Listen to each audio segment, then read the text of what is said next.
up, Dokkanners? Welcome back to Jinrami for another video on Dragon Ball Z Dokkan Battle. Today's video is going to be the Super INT side of Extreme Super Battle Road, and we are bringing a pure Saiyans team. Now, initially when I was going into this, I actually didn't want to use this team, but because of Dokkan's pathetic excuse for a friend system, I literally could not find, I kid you not, a single friend unit with the Vegeta. This video was originally going to be featuring the Vegeta as the main lead for both the friend unit and my own team, but I could not find another Vegeta. I even asked in the Discord. I asked my tunes in the Discord to help me out, and I appreciate everybody who tried to help out, but I literally didn't find a single one, believe it or not. I could not find a single one. For some reason, my options were limited. When I was typing in INT Superclass, this was all I got. Some variation of this. No matter how much I updated it, that was all I got. And I had not been running any INT Super Battle Road today. I did one maybe 2 days ago, just to see a team that I wanted to try out, but then I saw a lot of people using it on Twitter, so I decided not to. So this is, by the way, not going to be a first try video because I've already tried it a couple times just to see if I wanted to use this team for a video or another one. But the original team that I wanted to run was basically a double blue Vegeta team, and in my opinion, that is the superior team when running this because you can actually no item it. I decided not to even bother with the no item stuff because I'm going to do that after I run through every Super Battle Road once. And I also realized in my previous two videos, a lot of people were saying they didn't have certain units. So I tried to make this one a little more accessible in terms of the date of the units. Most of these units are fairly old, so you would have had ample opportunity to pull them. 1 copy, 2 copy, 3 copies, maybe. So that's why I wanted to use this team as opposed to the other team that I had in mind, which you will see in the future for a no item run video, because this was actually one of the easiest Super Battle Roads. Me using this team and intentionally playing recklessly made it actually more entertaining, which is surprising. This is Extreme Super Battle Road. You would think this would all be very challenging, but quite honestly, if you run a dual Vegeta blue team with the other units that I will show in a future video, you can run through this no problem. So, to make it more difficult, once again, I brought this team led by the God Goku. I've never really used this guy, so I figured this would be a good opportunity to do it. Also because he was the only friend unit that I could find other than the UI, the Vegito, the Kid Goku. I mean, Dokkan's friend system is trash. These guys suck at their friend system. They don't even want to fix it. So I just had to work with what I had. Now, this LR Super Saiyan God Goku is basically built like an LR version of the Super Saiyan 4 Gogeta in the sense that he greatly raises his attack and defense for 1 turn and causes colossal damage, which is why I gave my guy all additional. The reason why I feel like this is the better build, you may disagree, which is fine, but I personally feel that all additional is the better build because the trade-off, the sacrifice of giving up a potential critical is completely justified in the potential to raise your stats by 4 levels in 1 turn. And I feel like that is more effective on these types of endgame events like SBR or the Legendary Goku event than doing critical damage in a certain situation. Critical damage is great and all, but if you can do 4 times the stat boost anyway, you're essentially doing a critical hit's worth of damage anyway. So I feel like additional is more effective in the long run. Plus, it enables your unit to tank temporarily. It adds a lot more flexibility. What's good? I also wanted to interject and let you know that aside from the fact that he can raise his stats really well, he's also got 50% dodge rate for the first 7 turns in any fight, and not one of these Super Battle Road fights lasted more than 7 turns, so his dodging came in quite handy. Alright, back to the video. Which is why I gave my guy maximum additional, and the friend unit had, I believe, an 8 or a 9 stat on their additional as well, but they only had 1 dupe.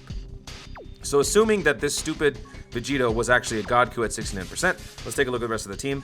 The Vegeta Blue, probably the MVP of this entire thing on the other team that I wanted to run, but because I couldn't do that, we just have the 1 copy. This guy lowers the enemy's attack and defense by 20%. What's funny is that this unit, the God Goku and the Vegeta Blue together, essentially make up the build of the Super Saiyan 4 Gogeta from my Super Tech video. But anyway, this guy lowers the enemy's attack and defense by 20%. He also can stun the enemy upon attacking, which actually came in quite handy. And I played very recklessly because I wanted my team to basically rely on their passives and their super attacks and also trigger the UI transformation for the Goku. So this guy raises attack infinitely. He doesn't really do much before he awakens, but when he does, he becomes a 70% dodger, which is mainly why I wanted my team to get almost destroyed. And as a safety net, after 6 turns, if we almost die, well then Vegito's passive will kick in and we will heal. That actually never happened once. This guy was essentially just a damage dealer and did nothing else. But what was great was that the Super Saiyan Goku actually helped out a couple of times. Didn't so much because I forgot to take note of his passive. First of all, he has a medium chance to stun the enemy. But what's unfortunate about this guy's passive is that his high chance to evade enemies' attacks don't happen until after he's attacked. So if you put him in the first slot, which I do a couple of times in the video, he can't actually dodge at a high chance rate until after he's attacked. So if you have 4 attacks coming in and you put this guy in slot 1, he's probably going to get hit. And if he doesn't, it's because of the 11 dodge that I gave him. So this guy helped in a couple moments, but honestly, the MVP plays were done by the Vegeta Blue and the God Goku. This was really my first time using the guy out in the field, so it was a fun time. It was actually a fun time. This guy got several additionals where he would greatly raise his attack and defense twice. He would do crazy damage. He wouldn't take much. Combining his super attack with the nerfing capabilities of this guy's passive made for some really, really cool runs. And once again, just so you guys know, before you start criticizing me in the comments, I intentionally threw a couple turns so that I could trigger the passive of the UI Goku, and just to give myself more of a thrill, because this one is one of the easiest, if not potentially, no, it's not the easiest. The Extreme STR is the easiest. But this basically follows that same suit if you want to run it on the no item version. Again, I will show that in a future video, but enjoy this one. I wanted to make this one a more accessible build so that you guys, if you don't necessarily have the Hercule or the Mai or the other units that you'll see in the future, these units are pretty old, so hopefully you have a couple of these. So that's it. Super Int, Pure Saiyans, SBR, let's go!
time to get serious.